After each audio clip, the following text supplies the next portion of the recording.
Good morning! Good morning guys! I'm back doing my vlog. Actually, it's been a month, a years na ba? Nga, dili jud ko active sa akong vlogging guys. Kay yun.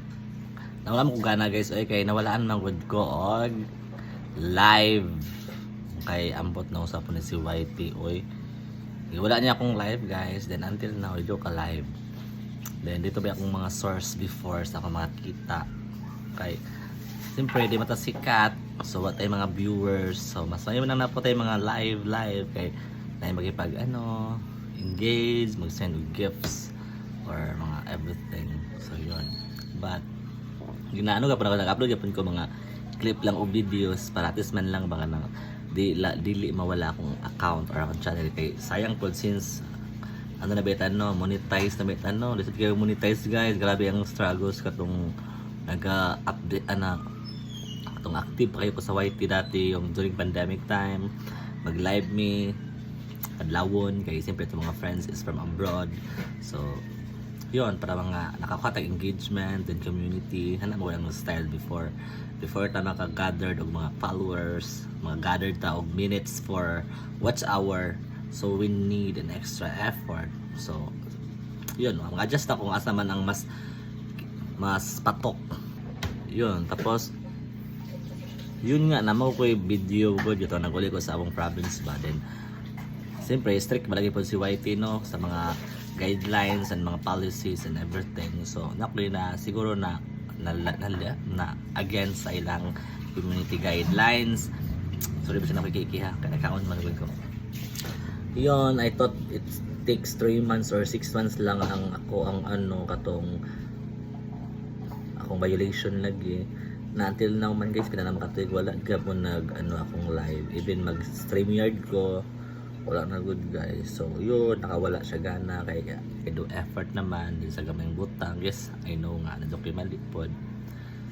But I thought no good man na kasi kanang validity time nga mabalik na akong live buhon if ever. But then again, humana naman natabo naman. So now I don't know if maging ba ko account balik or i-continue lang ako ni siya pero nag-upload ko. Kaya sayang mga guys, actually guys, my revenue pagod niya akong account now. Nana siya almost $100. So since 100 magod ang minimum para maka-release sila for our sahod. Then guys, hina-ugad guys. Hina-ugad kayo siya. Pero so all content creators nga na anang katanungan ni. So yun, naging mindful ta sa itong mga video, magiging conscious ta if wala pa tayo na-violate ng mga rules and guidelines ni YT. Kay YT is so very sensitive talaga. Wala na akong masulti sa ila. Masulti sa inyo.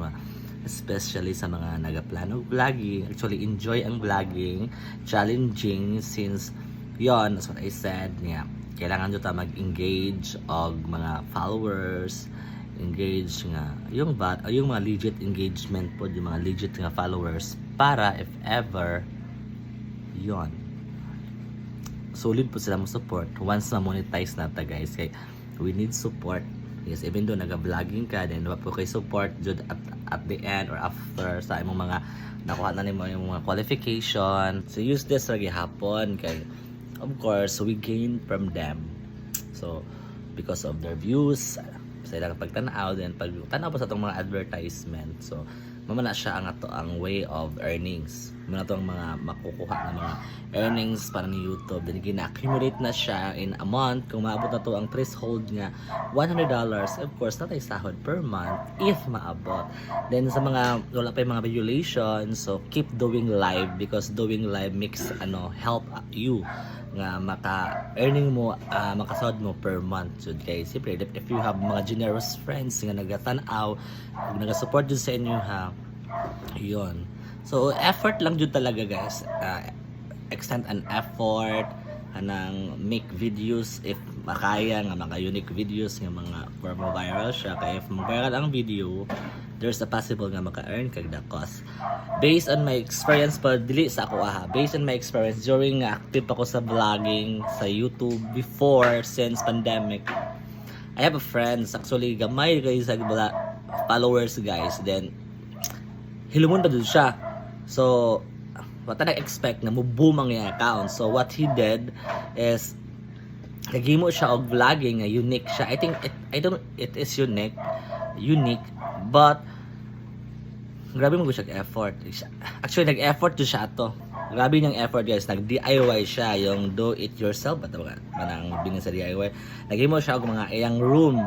Isa lang sa kasiman before, then during pandemic ata wala siya ka larga. Then nag-vlogging me, naging friends with me before katong mga baguhan pa dyan sa YouTube. Then nag-create siya og mga DIY guys. Ang iyang room, siyempre naman po sa kwarta-kwartahan po siya isiman gano. Ginahimo niya, gina-transform niya into something new and unique. Then grabe ang tanaw. Guys, million of views. Kung matawag sa dili, i-search niyo na si Ceiling Crow. Ceiling Crow ba to siya? Ceiling Crow, one of my friend in YouTube.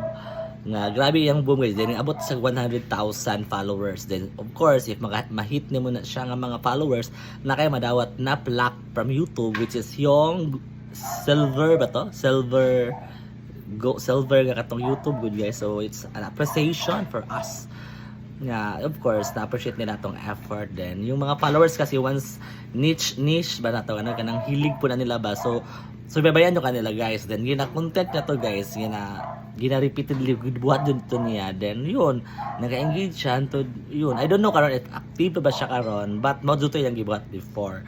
So mapo na akong learnings din ako ma-share sa uban. If you have niche or mga habit jud, so what if imo nang i-try og vlogging, wala may mga video na gud guys, then imong i-upload. Then if people will kanang ginasuportahan ka because not because of you but because of your niche nga murag nalingaw sila, then what kabalo, di ba? So yun lang guys. So next time video na po ko guys, no. Ang video na ko kabalo ko i-upload baka mawalaan na po taog monetization. So bye bye, thank you for watching, I love you all.